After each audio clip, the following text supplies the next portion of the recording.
Hello there, everyone. Welcome to Brew Jackets. It's a fun Blue Jackets themed podcast. My name is Kevin, and joining me tonight, as always, is my fun co-host Hefty Duck. And as always, we always invite people to come on the show. Whether they come on the show or not, that's a different story. If they do, that's cool. If not, oh well.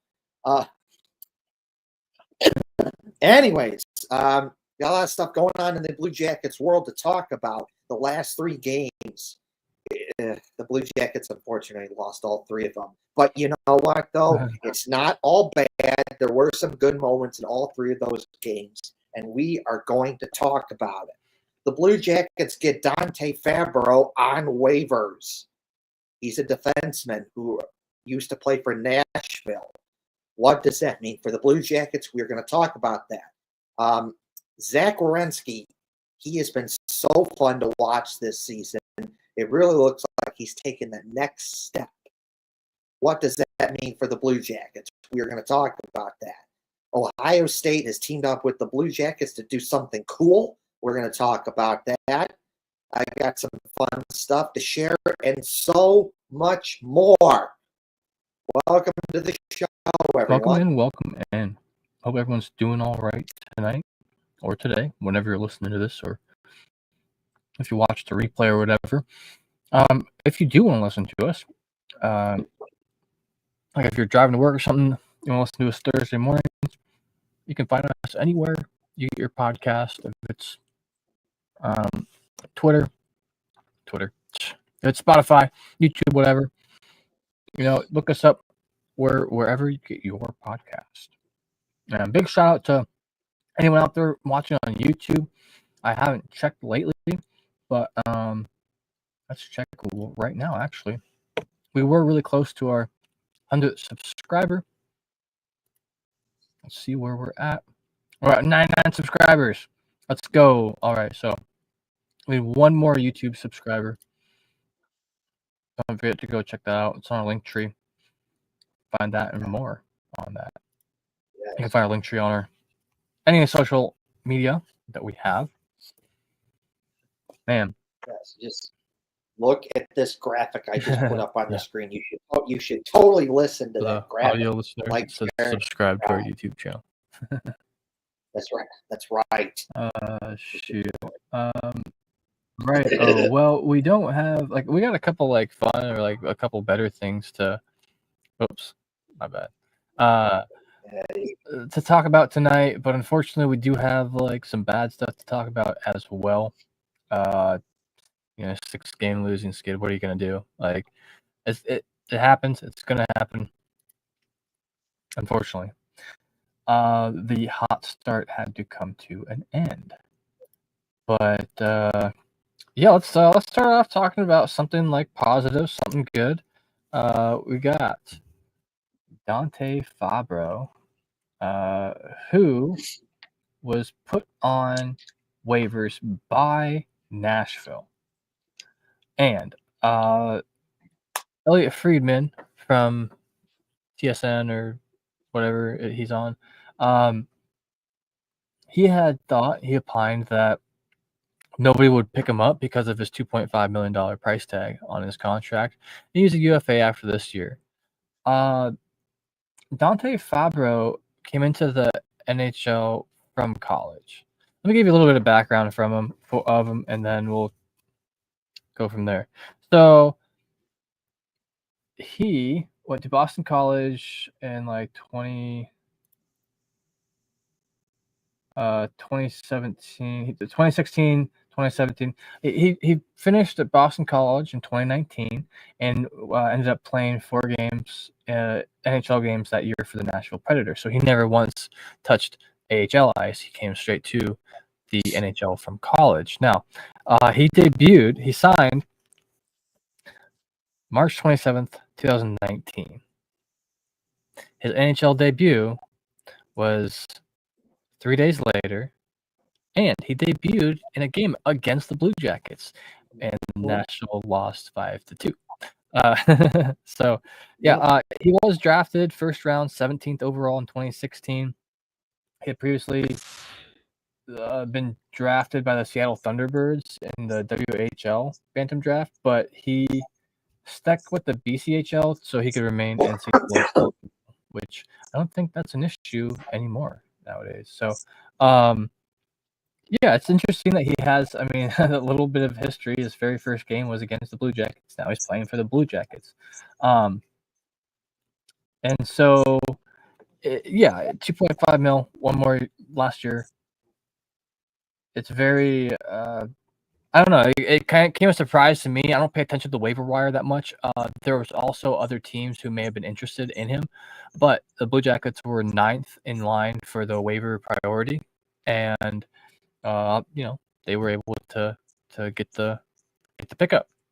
Let me go over some stats about of him for the last few years, and then we'll talk about him and how he might fit into the lineup here for the Blue Jackets. So he's 26 years old right now. Last year, 23-24, he had 56 games played for Nashville, 3 goals, 10 assists. He's a defenseman, by the way. I don't think I've said that yet. And season before that, he had 2022-23. He was 24 years old. He played 79 games. He had 2 goals and 9 assists and 50 penalty minutes. That's a lot. And let's see, his best season so far. I mean, as far as points go, he's a defenseman, so it's hard to judge certain things sometimes. But he had he's 66 games played, 3 goals, 21 assists for 24 points. He had a plus minus of 13 penalty minutes, 24 penalty minutes, 88 shots on goal. And what kind of blocks do you have? 105, 69 hits. Nice. So, yeah, I mean, the guy's got experience. Once again, another experienced player that the Blue Jackets are picking up. I mean, he's still only 26. This should be about like where his real big prime is. I mean, he's been in the NHL now for 1, 2, 3, 4, 5, 6. Like this is 6 going on 7 years right now, I think, roughly, if you count the 4 games played in the 1 year. But this should be like where you like. I would imagine a player would be most comfortable that 7-year mark, and you're still a bit younger. You're physically active and fit, and so I'm looking forward to him joining the Blue Jackets. I don't know too much about him as a player yet, other than what we saw a little bit of in the other night's game against Seattle. And he has made his debut for the Blue Jackets recently. He played in last night's loss against the Seattle Kraken. And yeah, that's just a little bit of background info about him. Kevin, do you got any opinions on where he might kind of slot in? Like what's happening now with the rest of the guys? Is someone going to go down to the Cleveland Monsters? Well, based off of what I've seen, I think it probably goes something like this.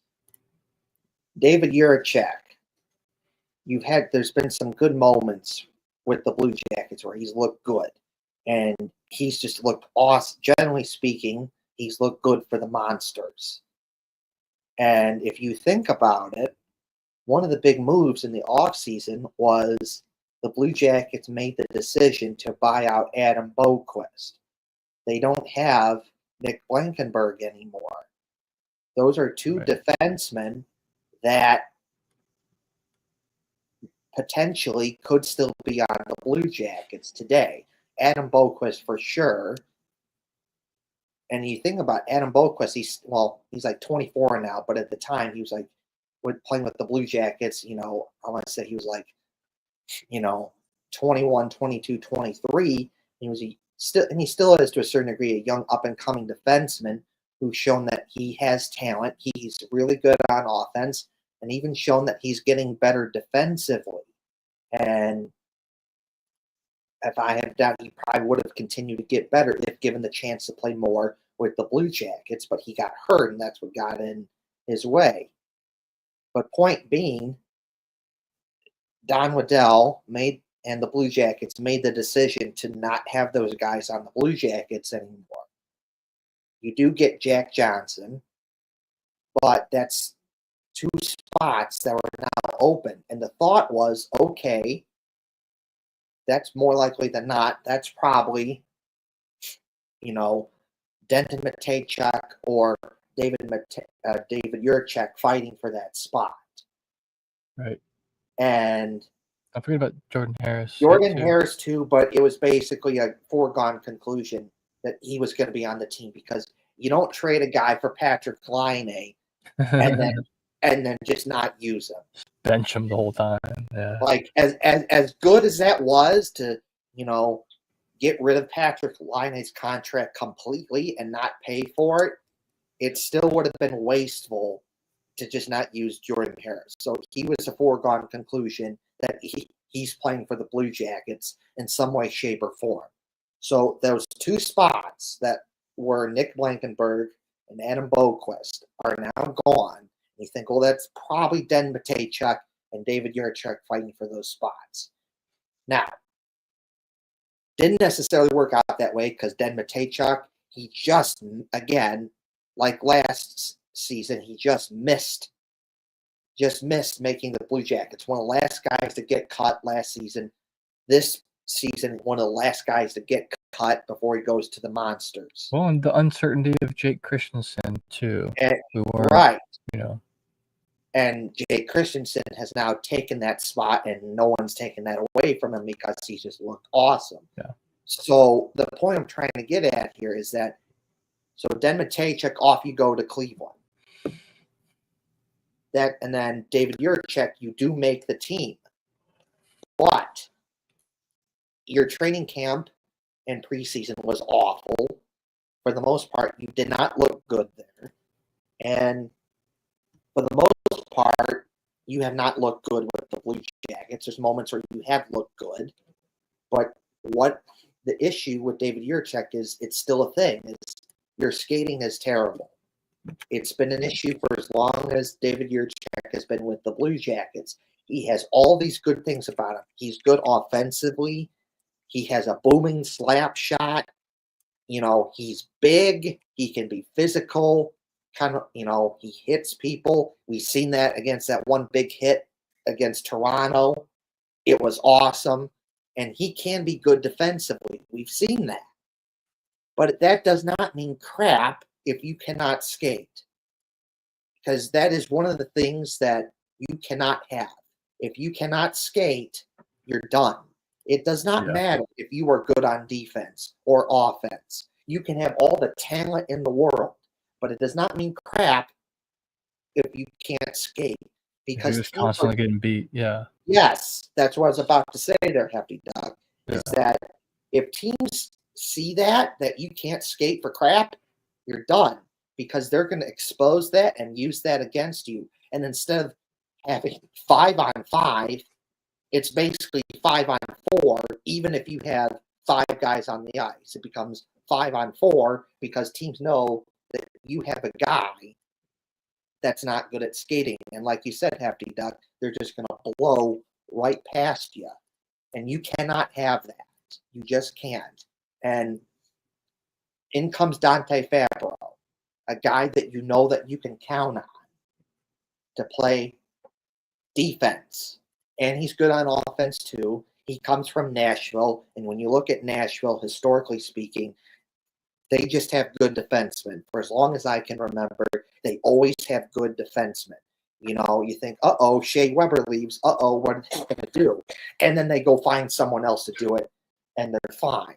Whether that be like Seth Jones, a PK Subban, a Roman Josi, a Ryan Ellis, a Dante Fabbro. They find guys to get it done. And Dante Fabbro, up until this point, has proven that he can be a good defenseman, both offensively and defensively. Another thing is, if you look at the current roster, the Blue Jackets don't have a lot of right-handed defensemen, especially now that Erica Branson is gone because of injury. So you do need someone that is right-handed because you are in a spot to where you're having guys like a Zach Werenski or an Ivan Provorov or a Jake Christensen, who are all left-handed shots, playing on their offside. And sometimes it's okay, but sometimes it's not okay to do that. Because when you have two guys that are left-handed, sometimes the passing can be harder. Because if you have a right-handed shot on the right side and a left-handed guy comes like this, a guy it's easier for him to take that pass to pass it to someone else. Or if you're trying to set that guy up for like a slap shot, that dude can just step right into it and just shoot it. It's harder for a left-handed shot to do that. So that's another reason why this Dante Fabbro thing makes sense. And another thing, David Juracek, if you continue this path where, generally speaking, you don't play very good, off to Cleveland you go. That's just how it's playing time at some point. Yeah. That's just how it's going to have to be. He's played 5 games this year out of 15? Yes. And I know last season there was that whole issue about the whole agent thing, and the Blue Jackets didn't handle it the greatest. Okay, fine, whatever. But at some point, Don Waddell and the Blue Jackets have to go to David Juracek and his agent and say, look, this is just how it's going to have to be if it's going to be like this. And you cannot be making a big hissy fit about this and going to the media and saying all this stuff about the Blue Jackets, because that actually made it actually worse than what it actually was. So this is, I guess I'm trying to say, David Juracek, like, this is your moment right now. You got to step it up. Because if you don't, off to Cleveland you go. And honestly, the way things are going, that might be the best thing for you, because you've been told twice now, please fix your skating. You didn't really do that. Whereas if on the flip side, you look at Kent Johnson, and he's been told twice, put on some weight. Why? Because he is a skinnier dude, and he was getting pushed around. He was losing. That's what he went out and did. He was losing the puck. Yeah. And like you said, what did he do? Last season, he comes into last season, he put on 10 pounds. I heard his diet is crazy. Like, he eats a ridiculous amount of food. Right. That's what I've heard. So he comes into last season, he puts on 10 pounds. Looks better. And then again, they tell him, put on more weight, and he does it. And what do you know? He looks better. Again, it's like 4 games he's played. It's a small sample size, but he looks better. Yeah, such a bummer. David Juracek, you've been told twice to fix your skating, and as of now, it looks like you did not do that. And so if you go play in Cleveland, and this is how it's going to have to be, unfortunately, because we cannot have it. We can't have it like this. If you think that, like, a coach that could get that out of him would be someone like Dean Evison too, he runs them pretty hard at practice. Yeah, and I think that was very apparent in the first 10 or so games of the season. Those last 6 have been not super great at all. This is another thing for David Juracek. The Blue Jays, not only did they get rid of Adam Boquist and Nick Blankenberg, clearing 2 spots specifically for him to try and get one of those spots, they also brought up one of the assistant coaches from the Monsters that specifically worked with David Juracek when he was in Cleveland this past season. And that there were multiple reasons why David Juracek was good with the Monsters this past season. One of those was that assistant coach that worked with him. And the Blue Jackets made the move to bring that guy up as an assistant coach with the Blue Jackets, with the idea, okay, if this guy can do it with him in the Monsters, maybe he can do it with the Blue Jackets. And maybe it could go both ways. Like, maybe there's something with the coach, or maybe it's just a David Juracek thing. Or for me personally, it's like, they did these things for you, basically, cleared 2 spots, and they bring up the coach from Cleveland to help you be good, and it just doesn't look like that it's working right now. So if it's not, then you got to get your butt down to Cleveland. I know you're not going to like it. You're probably going to cause a big hissy fit, which is kind of ridiculous, but it is what it is. You're just going to have to do it. Look at Oliver Bjorkstrand. He made the team out of training camp to start the season in 2016, 2017. And it just did not work. He went back to go play back for the Monsters. And towards the end of the season, he came back, was awesome, and he never went back down. Pierre-Luc Dubois, he got sent back to juniors for another year. He came back fine. Denton Matejchuk, he got sent back to juniors for another year, and now he's with the Monsters, and he looks fine, and he'll probably be better for it. So that happened to Cole Sillinger in the 2022-23 season. He got sent down to the Monsters. He played 11 games for them, right, and he rocked out 6 points, and was back, and then played the entire year last year with just being on the Blue Jackets. Yegor Chinikov got sent down to the Monsters, did good. Now he's fine. Kirill Marchenko got sent to the Monsters, did good down there. Now he's fine. Dmitry Voronkov got sent down to the Monsters, did good. Now he's with the Blue Jackets. He's fine. I think, in my opinion, I think a lot of these guys like Connor McDavid and Austin Matthews, Patrick Laine and Adam Fantilli type, these guys that are just so good that they just make it right out of training camp right after they get drafted. It distorts the view of some of these guys that they think that they can just automatically just jump right in and just play, when more likely than not, those are the exception to the rule. 99% of the people that get drafted, they're not coming to the NHL right away. It's usually at least 1 to 3 years before you even see some of these guys. That's just how it is. Yeah. Well, yeah, and it's one thing to go down and dominate in the AHL, and absolutely take advantage there, which is what some of these guys should be doing if they get sent down there. But then it's another thing, like, you're around a bunch of other guys who might not be to their full potential yet either. Like, especially in like Kent Johnson's case, like he got sent down there, and he showed like he was dominant as far as I remember. He was very dominant, and it was just that one thing. It's one thing that he was already trying to work on. That it's just something you can't help. I've gained weight and just getting bigger. That just comes with time sometimes, and but it kept him fresh. It kept him going. It kept him gave him a little taste of like that.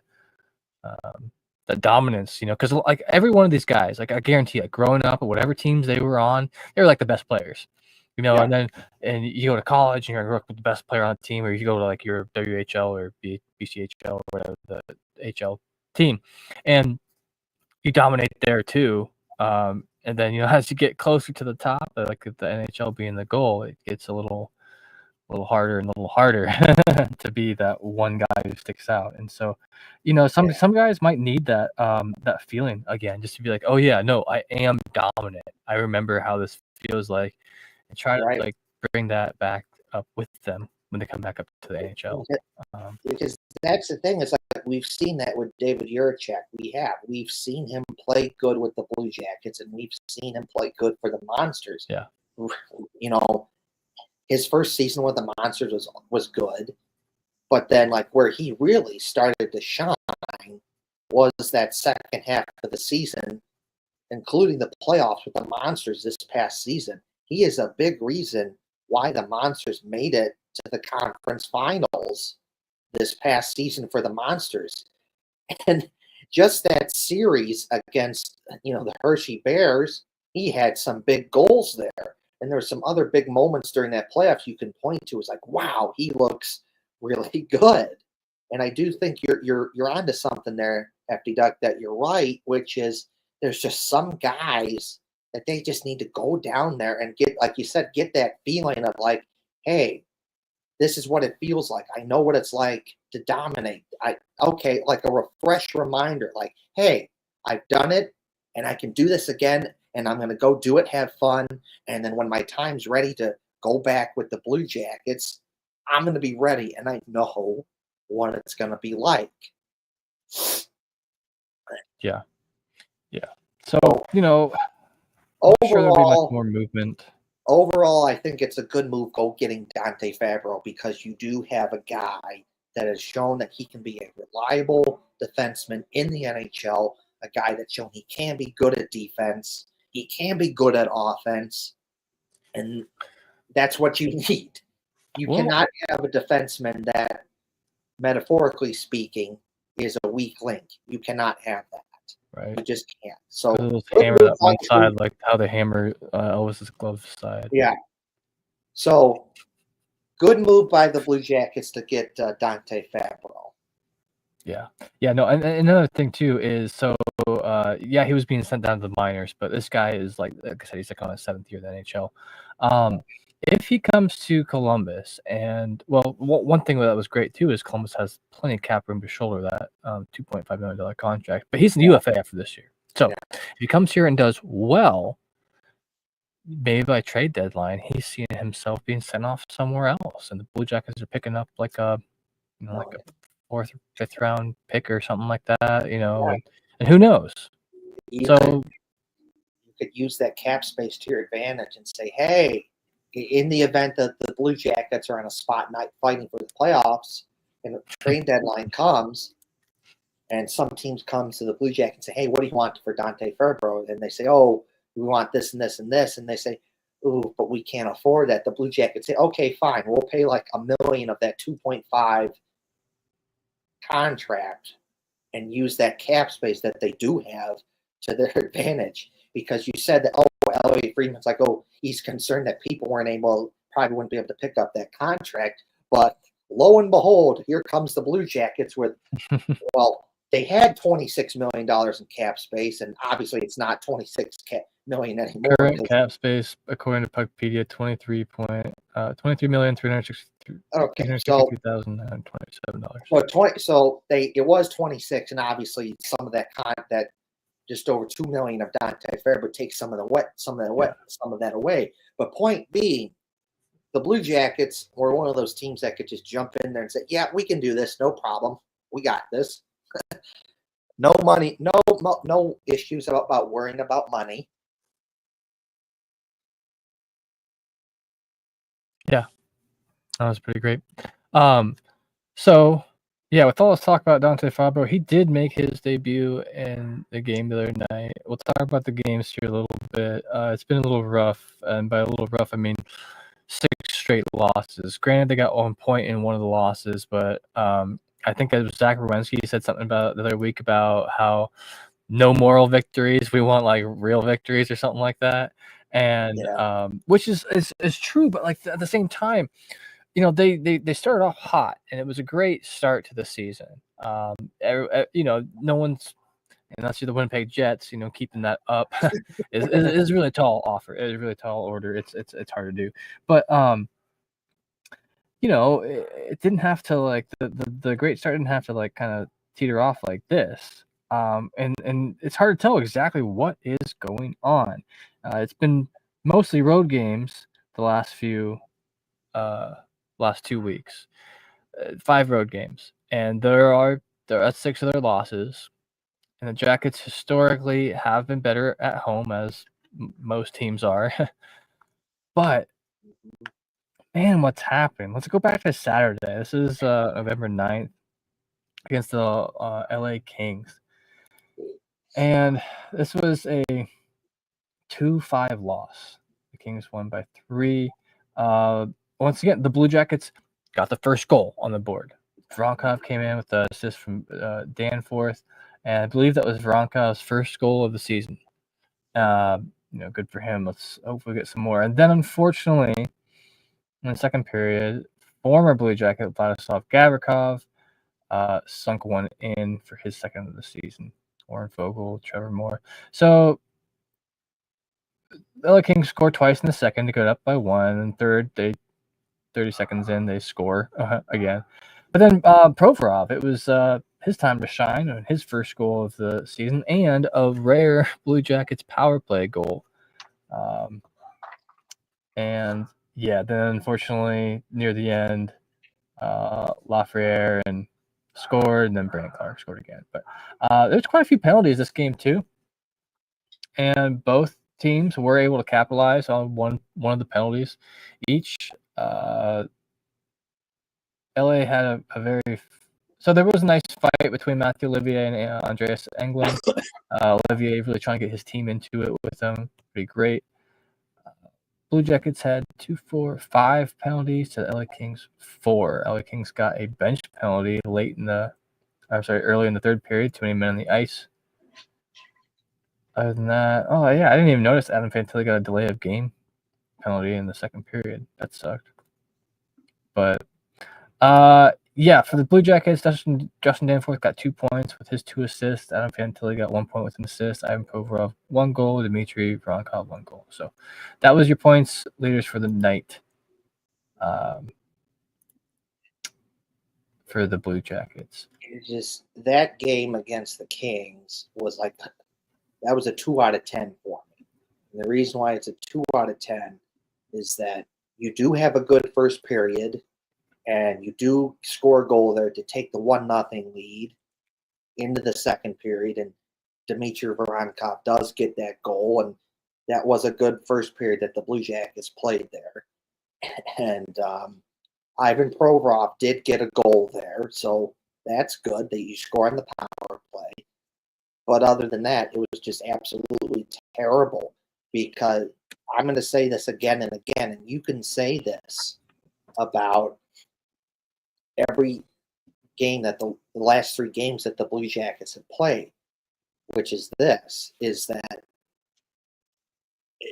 one of the reasons why the Blue Jackets have been successful this season and gotten their 5 wins and have scored 6 goals multiple times on different teams is because they work their ass off, they play hard, they grind it out, they're fast, they're aggressive, and everything is on the net. When they have the puck, it's shoot it, put it on the net. And then once you shoot it, if it doesn't go in, then you go work your ass off, grind it out, and go get that puck again, and you put it on the net again. And you do it again until you put the puck in the net, and it's worked out for them. But there have been games this season so far when the Blue Jackets haven't done that, when they have not played to their style. You see what happens. The Blue Jackets, as it currently stands right now, are not set up to where they can afford to, take a night off and for a game or two and win. They cannot afford to where they can just, not grind it out, not play hard, not play fast, not work their ass off and win. That's just not possible. It's just not. Because we see what happens when that happens. It just kind of goes down the toilet, because the Blue Jackets are in a spot to where they just can't afford to do that right now. And that's what happened in the game against the Kings. It's what happened against the game against the Ducks. It's what happened against the game against the Kraken. And we'll get to those games against the Ducks and the Kraken, but obviously got to talk about this game against the Kings first. You have the Blue Jackets, you have to be in a position to where you're always working your ass off and grinding it out and playing hard and being aggressive, pucks on net. That's how it has to be. If you're not going to do that, then stuff like what has happened is going to happen. And that's why it's a 2 out of 10 for me, because you got 2 good goals, a good first period. Great first period, once again. Great first period, and then that was it. That was it. And then that was it. You just can't do that. So you need to just, that same style that you've used to win, that's what you need to do. That's just what you need to do. Yeah. And, it's not like they're not playing hard. It's not like they're out there just, making a bunch of stupid mistakes or not connecting passes or skating slow or anything. It's literally just little hiccups here and there a lot of times. Now, the defense at some points, it gets a little rough when you so one thing to note about that game, let's see. So Mercedes had 20 18 saves out of 22 shots. Empty net took one. David Rittich had 24 saves out of 26 shots. So that one's not quite as obvious, but they did take more shots than, hey, what's up, York's Way? We have Owen joining us right now. He's over here moosing around. As always. What's up, Owen? We were just talking about the LA Kings game. About to move on to the Anaheim Ducks game with the Blue Jackets. Yeah. I believe both these teams came into this game 5-7-2. And yeah, I'll give you the rundown on this action a little bit too. So here's a scoring summary for you. Anaheim opened up the scoring on this one. This is the one of the last 3 games that the Anaheim actually started the scoring. Brett Leeson with assists from Cutter Gauthier and Ross Johnston. Blue Jackets scored late into the period as a power play goal from Yegor Chinakhov, his 4th of the year, with assists from Werenski and Marchenko. Sounds typical. The second period, Jackson Lacombe scored for Anaheim, putting Anaheim up 2-1. Third period, Leo Carlson put them up 3-1. And Kirill Marchenko answered back a few minutes later and got his 6th of the year. Anaheim got an empty net goal at the end to win 4-2. Penalties were a little less this game than the LA Kings game. Danforth got a slashing about halfway through the first period. Alex Killorn got a slashing, which is the one they scored the power play goal on. Second period, Trevor Zegras got a cross-checking penalty. In third period, Matthew Olivier with an interference penalty. That's whatever. Points leaders for the game. Kirill Marchenko had 1 goal, 1 assist for 2. Yegor Chinakhov had 1 goal. Zach Werenski 1 assist. Those are all who tallied points. Yeah. So let's see. 26 saves of 29 shots against Daniil Tarasov. And get this, y'all. This is what I wanted to talk about. This is a big thing I've been thinking about the last few days. 38 saves on 40 shots. 40. That is very similar to, I think, what they did against the San Jose Sharks then too. They just, I mean, Vitek Vanecek had himself a career night that night, but still, I mean, John Gibson, he kept them in the game with this, and probably kept, like, he is probably the biggest reason why they won the game. Yeah. I mean, 40 shots, that's a 950 save percentage with 2 goals against, man. That's big W for Gibson on that one. Yeah, once again, it's not for lack of trying. It's not for like lack of effort. It's not like they were messing up all their passes and they were like just playing like shit. It was like they were trying. Obviously, they're out there shooting 40 freaking shots. What gives? Just couldn't pull it out. So, and what you thinking here? Let's get you in here. I'm just thinking it's really tough losses, and I think we're feeling the injuries now. Mm-hmm. Yeah. We'll talk to you a little bit about Fabbro too. We'll get your opinion on it because he's going to be in the next game we talk about, so it'll be good timing. But as for me, again, so that game against Anaheim, that was better than the game against the Kings. The Blue Jackets definitely played better for most of that game. Yegor Chinakhov, just an awesome goal, power play, shot from up high, and he just kind of blows it by the goalie. He just overpowered the goalie. That's just how powerful the shot was, because realistically, when you watch it on the replay, you could make a case that maybe that's one that John Gibson should have stopped because it was kind of a squeaker that kind of went through. Stopped every other great shot. but then when you think about it, but then on the flip side, you're like, well, yeah, you could make a case he could have stopped it, kind of a squeaker, but then maybe not, because the shot that Yegor Chinakhov shot on that goal was just so powerful that even if he stopped most of it, it just went right through him into the net. Awesome shot from up high. Kirill Marchenko with another awesome goal. That was cool.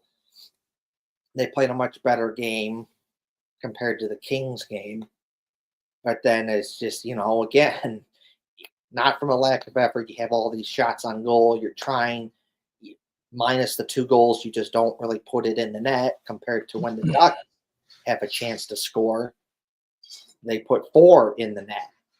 And that's, really the difference. And to a certain degree, I do agree with what Zach Werenski is saying there. Like, no more moral victories and everything. We want wins, paraphrasing it, basically. And I agree with that. But I would also say that, I think it's okay to have both. I think it's okay to say, hey, no more moral wins, we want more real wins. But also point out that, it's not completely bad that you are playing good. There is some truth to that. It's not like that, like you said, Hefty Doug, where they're just playing absolutely awful and there's nothing good about it. No, there is some good stuff about it. So you say, okay, we got to do better, no more moral victories, but I'll say, okay, hey, it's okay to say, hey, there is some good stuff out there. So I'd say, me personally, I think that was the Ducks game, that was like a 5 out of 10 for me. Much better, much better. Yeah, I'd probably agree with that rating there. Let's move on because there's a couple more things we gotta talk about after this game yet too. One last game against the Kraken. I'll just share what I'm thinking here, and then we can get on with it. You can share everything. Owen can share it if you want. So so we go 2 out of 10 to 5 out of 10, and that goes back down to 2 out of 10 because that first period that they played was just outstanding. That was one of the best periods that they played so far this season. The only one that was better is when they had that first period against Toronto when they put 3 goals up on them. That's it. Otherwise, there wasn't any other first periods that were better than that. You play really good. You get 2 goals, and not only did you get the 2 goals, you got the 2 goals in 22 seconds. Oh, and you get them from your fourth line. Right? That is a whole extra added bonus in the sense that, generally speaking, you don't get goals from your fourth line. It does happen, but generally speaking, it does not. Generally speaking, you want what for your fourth line, you're using it as a good defensive line, checking, play good defense, shut down other teams' lines, and you want them to get the puck out. And if they have a shift in the offensive zone, you want them to just kind of, cycle the puck, crash and bang, and build momentum for other lines to build out on and go out there. Have them set an example of like, okay, this is how we have to play. Let's go out there and play just like they did, and let's go get a goal. Sometimes you get a goal from your fourth line, but generally speaking, that does not happen. So then for you to not only get 1 goal from your fourth line, but you get 2 goals from your fourth line is just outstanding. It's just awesome. Yeah. More likely than not, that's a once-in-a-lifetime thing that will probably not happen again for the Blue Jackets. If you get that, that's awesome. The entire first period, you are doing what needs to be done. You need how the Blue Jackets need to play right now, which is they were fast, they were aggressive, they were working their ass off, they were grinding it out. Pucks on net. Every time they had the puck, it was on the net. The first goal, Zach Aston Reese, he has the puck, just quickly shoots it. Seattle's goalie makes the first save. Sean Crowley gets the goal on the rebound. The second goal that they score, it's a similar thing where Sean Crowley, he has the puck by the boards, and he doesn't even think about, stick handling it or passing it to someone else. No, he has the puck by the boards, and he just shoots it on the net. And what happens? The puck bounces off a Zach Aston Reese stick, and it goes in. That first period was just perfect. What you need to do right now as the Blue Jackets, how you've gotten your 5 wins, which is you work your ass off, you grind it out, you're aggressive, you play hard, and you shoot the puck, put pucks on net. That was awesome. Yeah. That it just was. But then, unfortunately, what happened for the rest of the game was it went down the toilet because you played absolutely terrible for And for the rest of the game. yeah, Whatever happened between the first and second period, I don't know what happened, but you absolutely played terrible because all that positive momentum that you built up in the first period was gone, and it was terrible for the rest of the game, and that's why it's a 2 out of 10 for me for that game. Is you had a good first period, you had a 2-0 lead, and now it goes down yeah. the toilet. You just wasted it. It doesn't mean anything, and Well, you just need to play better. and it seemed like the more desperate they got, the more they were caught like too far forward a lot. Right.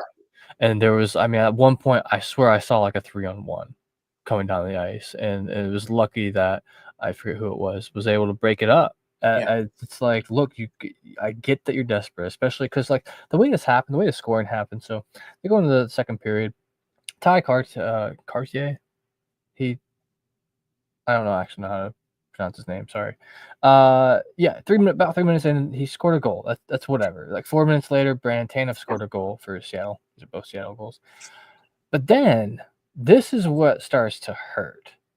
Is 10 seconds after that on a power play, Eli Tolvanen scored. And so you go from momentum of 2, you're up 1, you're still looking good, you're tied 2-2, and so whatever. The bam, instantly down by 1.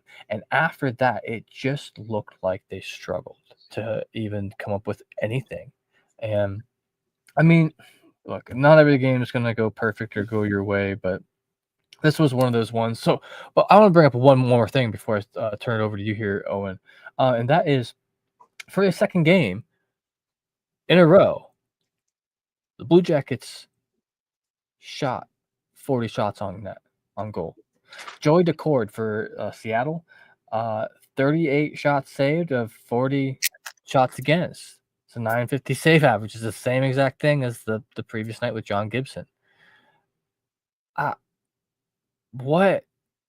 Like how? Like out of 40 shots, like you got to figure like I don't know. It's just mind-boggling to me that you don't kind of like figure out a spot because apparently the other teams have kind of figured out certain spots on the Blue Jackets goalies that are weak, and we've seen that recently. There's been quite a few goals over Elvis's glove side lately, and they're both doing great so far. They're both doing adequate jobs as goaltenders, him and Tarasov. But you know, I just wish I could see the forwards do that to the other team sometimes. But Owen, what did you think about last night's game? Well, Kevin said it best. It was a really good first period. You get goals from the fourth line. That's very rare, but it shows the character of this team that we can score on any line if you give us the opportunity to. And then whatever happened to that team in the first period, they all went out to dinner and had themselves a celebration. Went out back to have a smoke or something. First period, yeah, it was a completely different team on the ice, and Seattle took full advantage of it. Joey Decord is a absolute underrated goalie. I mean, we just got goalied both against Anaheim and Seattle. We got goalied. Yeah. I mean, you can't discount their performances at all because obviously their defense was giving up those shots. It's the same thing that the Blue Jackets were kind of doing with their defense. But, I mean, to be fair, they held them to 32 shots, so at least that's 8 less than what they were taking. But, yeah, so we got to move on a little bit. I want to go so we're done talking about all the negative junk. I just want to mention something real quick that I think is really cool personally. This, I believe, was it Friday? Yeah, this Friday there's going to be tattoos happening at Nationwide Arena. So, this is really interesting to me as I myself am a professional tattoo artist. I am joining a new studio here very soon. You can look me up here in a few weeks, and I'll be back at it. So this is very interesting to me because I love this a lot. And Kev, go ahead and roll the video, and then I'll give a little bit more details about it then too. Yeah. So before I play the video, basically this upcoming Friday, the Blue Jackets play Pittsburgh, and one of the theme nights for this season is tattoo. I'm paraphrasing it, but basically, you can go to the Blue Jackets game and get a tattoo. And I think that's a cool, interesting idea. I've never heard of that before at any sort of sporting event. I'm like, yeah, I'm going to go to a hockey game or whatnot, and I'm going to go get a tattoo. But the Blue Jackets are making that a thing. So I'm going to play the video this upcoming Friday, November 15th, 2024. You can go to a Blue Jackets game and get a tattoo. And, so this is, you know what? Before I actually, you know what, Hefty Duck? I'm going to send this to you and you can play because I've been playing videos and then the sound doesn't pop up. Oh, sure, yeah. I'll just explain a little bit about this too while he's sending that over to me. So, it's pretty neat. So basically, here's a little bit of details. Tattoos are going to be available in the main concourse at section 118. It's a first come, first served basis. So you have to go and sign up. And obviously then when it's your turn or whatever, it's going to take some time. So the pricing on these is it's a first come, first served basis. Blue Jackets, you get, if you don't, hold on. I'll read the whole thing real quick. 4 lucky winners will win a pair of tickets to see the Jackets face off against the Penguins on Friday, November 15th. And your choice from 5 pre-designed Blue Jackets tattoos by Memento Tattoo and Gallery. Plus, 1 winner will receive a grand prize of up to 5 tattoo chair hours from Memento Tattoo Gallery, equivalent to $1,000. Bonus, if you don't win, fans who have tickets to the Friday, November 15th versus Penguins game, so if you're going Friday, you have tickets, you'll be able to sign up on a first-come, first-served basis and choose from 5 pre-designed Blue Jackets tattoos and get the tattoo at the game, no charge. Okay. I sent it to you. I sent it to you, Hefty Duck. It's in the BJ chat. Okay. Cool. So let me get this up real quick. Just gonna make my screen go all dark for a minute. Shared a post. Yeah. All right. I don't know how loud this is gonna be. Present, share screen. I talk to myself a lot. It's just the way I go. Share. All right. So here we go. And I'll just go ahead and play this. And if it's loud, sorry.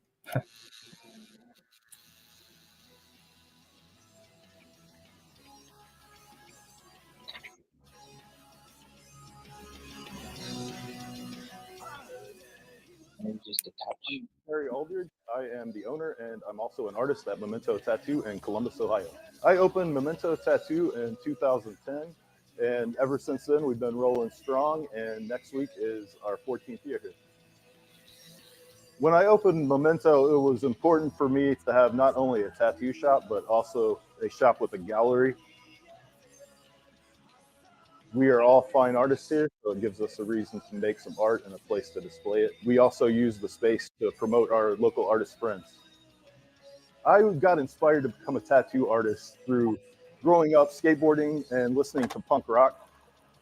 And I think the art and all those subcultures just kind of drew me into it. But becoming a tattoo artist after being an artist just came naturally.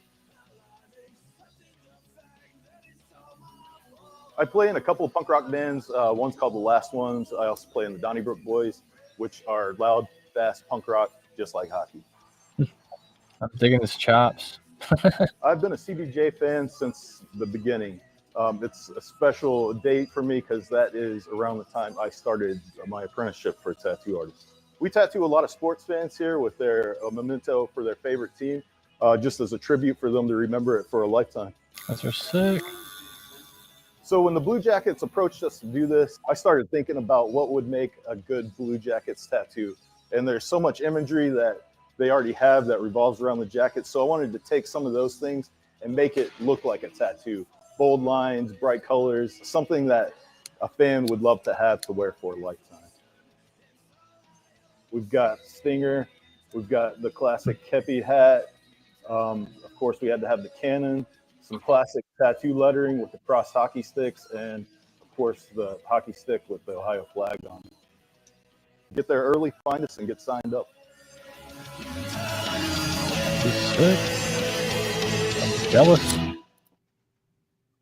I'm jealous. That'd be cool. I'm not gonna be able to make it to the game, nor am I.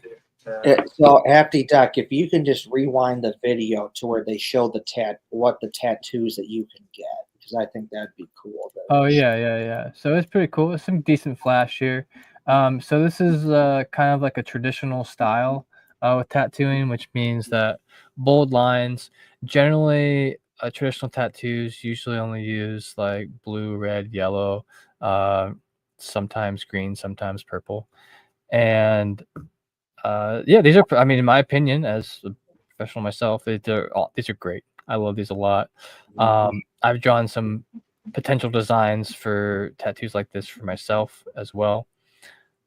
Very cool. I like how they on the kepi, instead of the rifles being crossed, which is a hard little detail to get in something that small, they use hockey sticks. Yeah. And so, and my guess is, so I looked this shop up earlier. They have 5 tattoo artists working there for them. I'm not sure who all is going to be at the game, but I'm pretty sure they're going to have multiple guys there. I would imagine, because so 4 people for sure are getting like the tattoo because they're going to win the first ones, and then from there it's going to be other people. And I don't know. I hope I get to see some video of this. I'd love to see their setup, because like I've seen tattoo conventions and their setups, how they do it there, but never at a hockey game. Like, this is something that's got to be like one of the first time this has ever happened. If not the first time, because like I don't know who thought of this, but this is pretty rad. Like, it was really cool. I like the idea a lot. So I just wonder about this, because I know before the season started, the Blue Jackets posted all over their social media pages how they sent out a survey, and I looked at that survey, and it was basically like, tell us your thoughts on like these potential theme nights, and it was a whole, but I don't remember exactly what they were, but it was a whole bunch of just stuff from like A to Z. Tell us your thoughts on like this theme night, or this theme night, or that theme night. And I just wonder, this could be right or wrong, but I just wonder if this tattoo night, it was one of those things that came out of that survey. I'm just wondering. Stop sending me those once I started showing up as media. It's whatever. You got a lot of players on the team with ink, so it kind of makes sense. Yeah. Tons of. I mean, I don't know of many hockey players that don't have tattoos. It's just kind of, you're in a rough and tough kind of atmosphere. It's with a lot of professional athletes, though. I mean, they're, they have the money to get like the best quality of work done and everything, and I think that's really cool. I'm gonna say this, that I don't have any tattoos, but in the event, if I was at that game and I had to do it, I would pick the kepi, because I just love that kepi. It just looks so good. I like the kepi a lot too. Like Stinger is great and all, but I think for me it would be the kepi or the cannon. Yeah. But like Stinger is obviously the mascot. See, the one that says CBJ would be pretty cool. I have like an open spot in my leg too, but I don't have anything. Like I could totally fit that in there. But yeah, if you go to the game, if you get a tattoo, please post it. I'd love to see the work done there. I'm sure it'll be great. It's a very quality tattoo studio. I've looked into them a little bit, and so yeah, that'd be sick. All right, so. Oh, and I'll get you in here on this. So, at least from my perspective, Zach Werenski's played so good so far this season, and it really looks like he's taking that next step. What you thinking? Yeah, I mean, he's going to be our face out there. Considering the injuries, unless they pick a forward, he might be our representative for the All-Star game. Just he's playing very solid. Really liking how he's stepping up his game, being the guy, the number one defender on the team, and the rest of the league knows how good he can be and how good he is, and he's only going to get better. Yeah. I Aged like a fine wine. Yeah. He's always been an awesome player for the Blue Jackets, but it just watching them play this season, it really does feel like that he's really taken that next step just to be even better. In particular, because they don't have Erica Branson, he's hurt, so someone else has got to take that ice time, and he's basically playing, like almost 30 minutes a night every game. And for some people, that would just tire them out and they wouldn't handle that well. But for Zach Werenski, you wouldn't know that he's playing almost 30 minutes a night because he's just fine. He plays out there, probably sits for like one shift for like 30, 40 seconds, and then he goes back out there and he's fine. And he's just awesome. The game against the Ducks this past Sunday, he had 18 shot attempts. And I want to say, I don't know the exact number, but I want to say that at least 8 of those were on goal. He's just awesome. And he has just become Mr. Reliable in everything this season. You need someone on offense, he can do that. You need someone on defense, he can do that. You need someone on power play, he can do that. You need someone on penalty killing, he can do that. He has been up and down, the lines. He has been up and down the ice.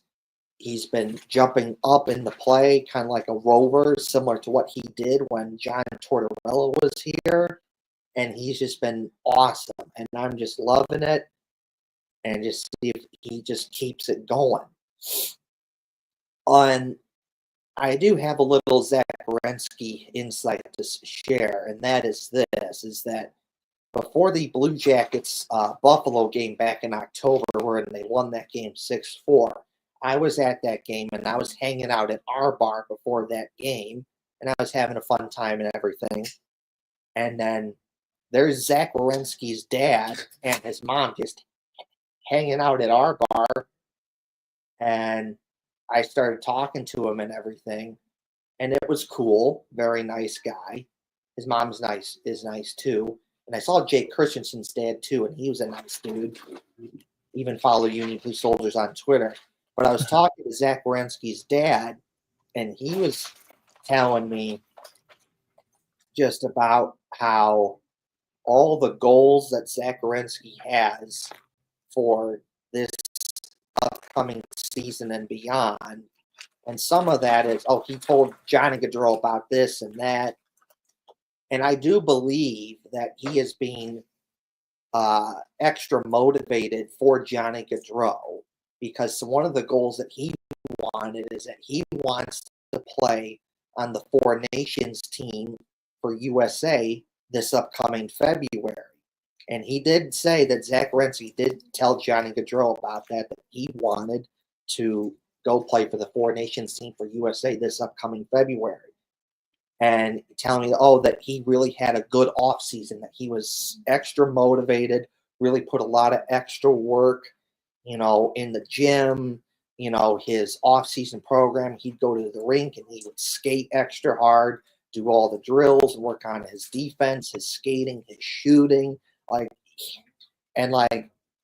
As of now, you can really tell that extra motivation that he has and all the hard work that he has in the offseason really paid off, because you can see it. It's objectively true.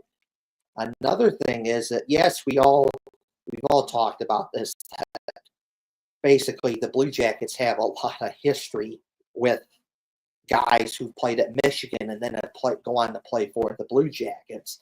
Zach Werenski being one of those Michigan guys, one of those Michigan men that played for Michigan and gone on to play for the Blue Jackets. But then he was telling me and Jay Christensen's dad that there was a chance that Zach Werenski was not going to play for Michigan, that he could have played for the London Knights up in Canada.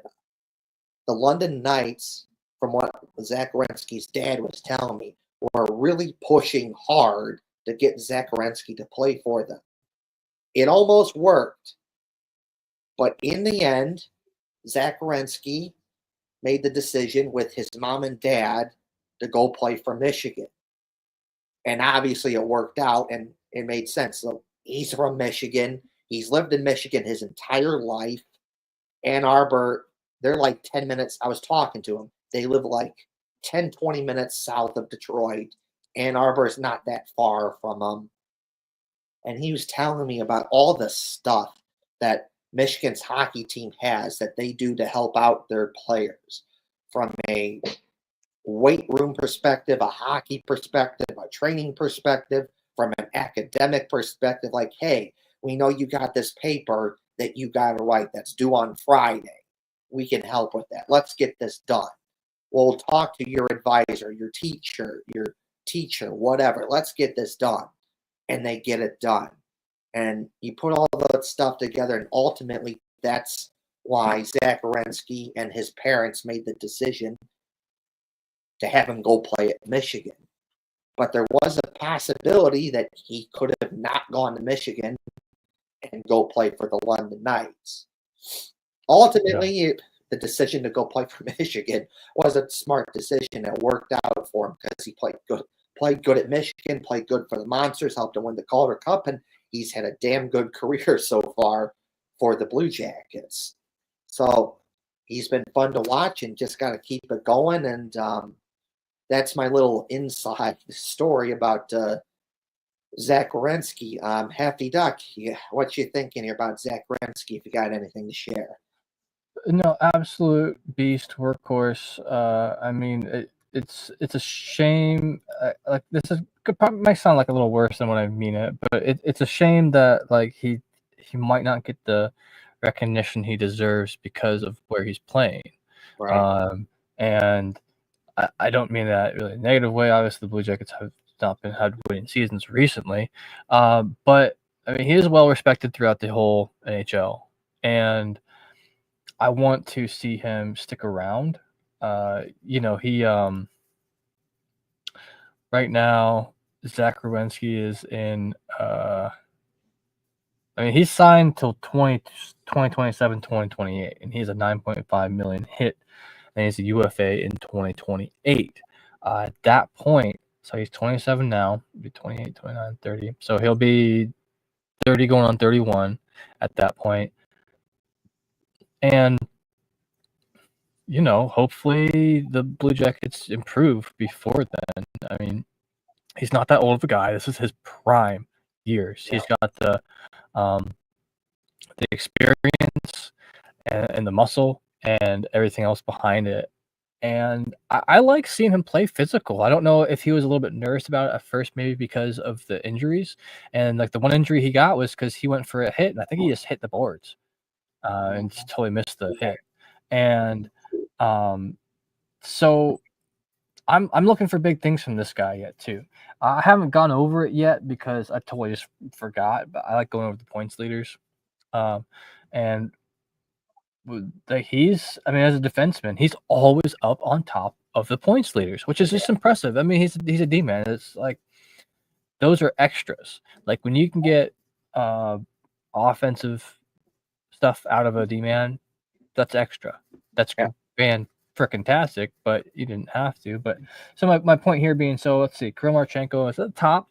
He's got the most goals, tied for most goals at 6, and the most assists at 9, so for 15 points. Sean Monahan's right behind him. So we haven't seen as much production from Monahan these last few games, but he has 6 goals, 5 assists for 11 points. Yegor Chinikov, he has also haven't seen as much production from him either.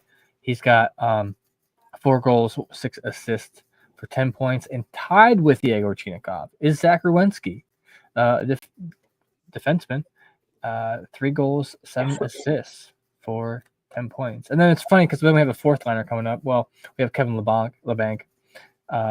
He's 1 goal, 7 assists, and that fourth line just doing the Lord's work out there. I don't know, but yeah, I absolutely can't say enough good things about Zach Werenski. I think he's been the heart and soul of this team. It's been unfortunate Boone Jenner has been out, and I think that, in my opinion, in his place, and I think what's been happening mostly is Zach Werenski kind of been stepping in his place. He is pretty much Mr. Blue Jacket at this point. Right. He's just been so fun to watch, and you just hope he just keeps going, and it's just awesome, you know. Yeah. I mean, I've said this many times before, and I'll say this again: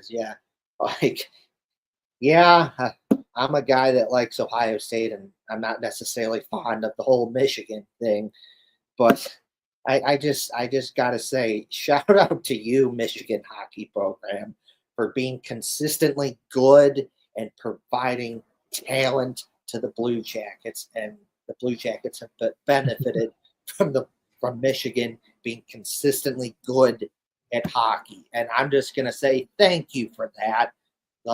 Thank you for being consistently good at hockey, and thank you for continuing to provide awesome talent, good players for the Blue Jackets, because the Blue Jackets have benefited from that. So just, thank you, and just keep going, Zach Werenski. Just keep going. You've been fun to watch. Hell yeah, brother. So, do you have anything else more that you'd like to share real quick? We're kind of getting so a couple quick things here. First things first. I saw this recently on Twitter. We all know that Yegor Chinikov, what is he most known for? He is really good on offense and just really good at shooting the puck. He has one of the best shots on the Blue Jackets right now. He scores goals from all over that generally speaking, I don't think maybe like Kirill Marchenko and a couple other guys could score on the Blue Jackets because he's just that good at shooting the puck. However, though, you may not know this, but recent stats have come out to show that Yegor Chinikov is actually pretty good on defense and is actually underrated when it comes to that. Huh. If he keeps this going, a lot of more people will not only talk about how good he is on offense and his awesome shot, they'll start to talk about how he's good on defense on a more consistent basis. And here it is. I saw this on Twitter.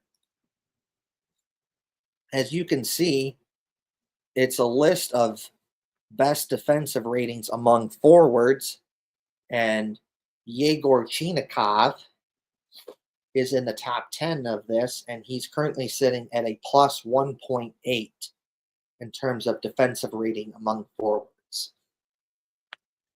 Cool. He's also sitting in he's tied for the second highest plus minus. He has a +3 tied with Sean Corrali behind Kevin LeBanc, actually, who has a +4. Now he's played less games, but whatever. So, as of now, Yegor Chinikov is one of the better defensive forwards in hockey as of right now. And it's something that if it keeps going, that's going to get talked about more besides just, he's good on offense and he's good at shooting the puck. So there's that. The next thing that I'm going to share is some analytics on just how good Kirill Marchenko has been so far this season. And as you can see, Kirill Marchenko has just been awesome. Offensively, he's overall rated at a 98. He has a 96 impact, 94 for points, 95 for finishing, 68 for passing, and 46 for penalties drawn. And That's just the Blue Jackets team. They can't draw a fucking penalty to save their life. Now, it's not their fault. No, right. I have a little article brewing about this, actually, so we'll tease it for the future. So analytically, from an offensive standpoint, he's doing good. And actually, from a defensive standpoint, he's actually doing pretty good as well. He's overall rated a 70 with 77 on impact, 56 on roll difficulty, a 45 on penalties taken, and then nothing on penalty kill because he doesn't play that. And then for special teams on the power play, he's rated at an 8. But overall, from an analytics standpoint, so far this season, Kirill Marchenko has been doing pretty good so far this season. Yeah.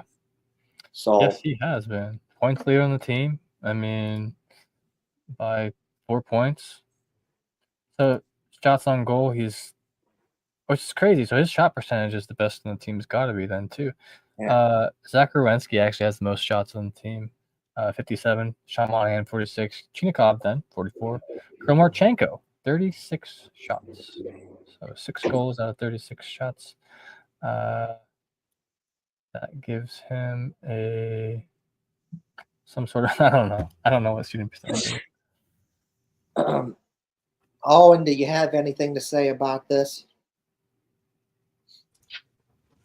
I think it speaks for what the analyst said on the tweet itself. The caption reads, "This is an excellent choice. Kirill Marchenko is a beast. If he played in a bigger market, everyone would talk about him.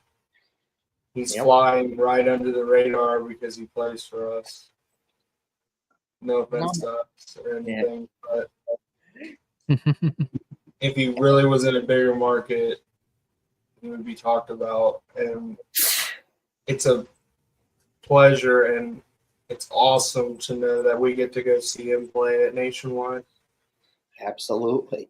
Because the guy's a beast since the moment he started playing for us. Right. Keep flying under the radar. I'm okay. I'm okay with that because the Blue Jackets seem to play better that way. Yeah. So there's that. The Blue Jackets recently announced their third jersey schedule. So, putting that up on. Oh, man, it's pretty simple. Follows last year's schedule. Basically, yeah. So this past season, the Blue Jackets wore their third jersey against division opponents. And this season, the Blue Jackets are continuing that by only wearing their third jersey against division opponents.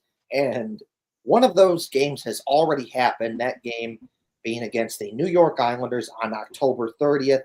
That's the game that the Blue Jackets won 2-0. I was at that game, and it was a damn good game. The next third jersey game that the Blue Jackets will have is this upcoming Friday, November 15th against Pittsburgh, which is also the tattoo night game. So, if you got tickets to that game, you can wear your third jersey and you can go get a tattoo.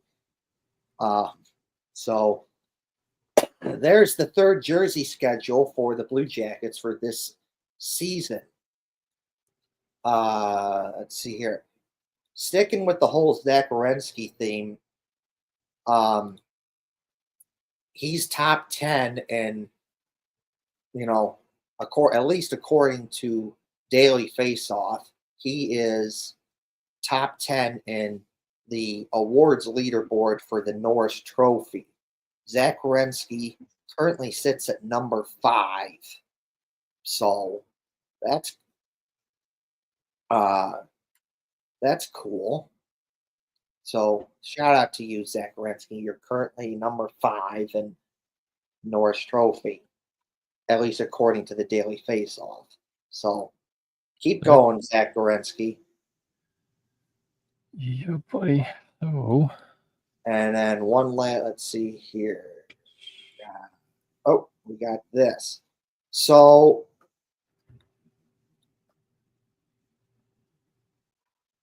okay.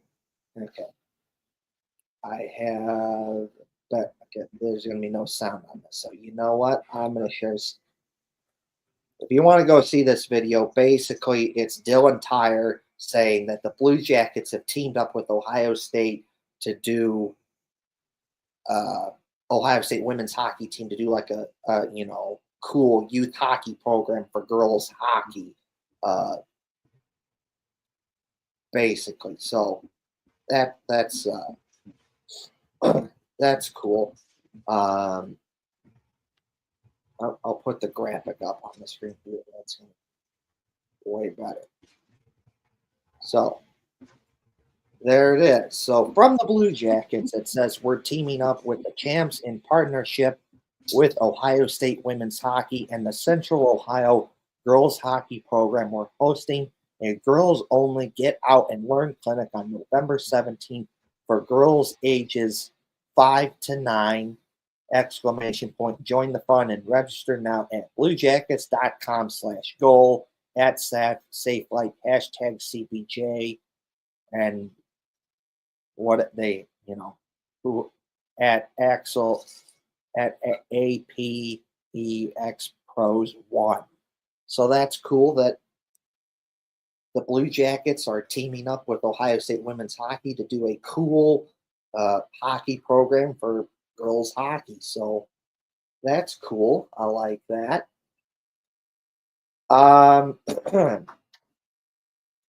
Recently, it was Memorial Day, and like many of you out there, you probably know someone that was in the military that has fought or is currently serving. And for me, I have two people in my family that fought for the Union Army during the Civil War. We have John L. Pitts, who that's his grave on the left, who was from Ohio and fought for the Union Army. And then we have Matthias Kerr, picture on the right, that's his grave. He's from Illinois, and he also fought for the Union Army during the Civil War.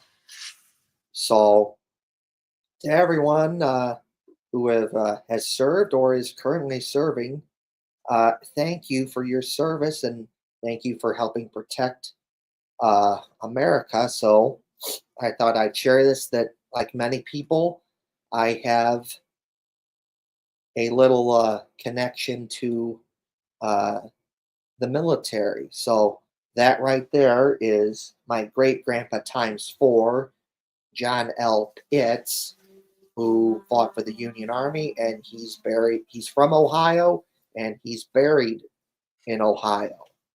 On my way to Columbus, to one of my Columbus trips, I stopped in Miamisburg, Ohio, where he's buried, and I took a picture of his grave.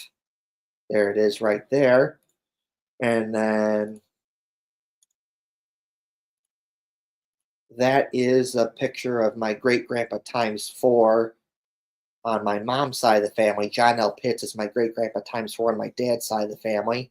And this is a picture of Matthias Kerr, who lived in Illinois for a good chunk of his life, fought for the Union Army out of Illinois, and he's buried by a church, St. John's Church in Illinois, and that's where he's buried. So I thought I'd share that. As I always do on the show, just always a shout out, a tribute to my awesome Uncle Doc, who was a big hockey fan, a big Union Blue Soldier supporter. He loved the Blackhawks, but I got him to support the Blue Jackets just because of me, and heavily involved in street hockey tournaments and so much more. If given the chance, I know he would have loved seeing the Blue Jackets play in Columbus, and I know if given the chance, he would have loved being on the show. Unfortunately, he's not here anymore, but I'm always going to bring him up and keep his memory alive. So I miss you, Doc. I wish you're still here, but shout out to you.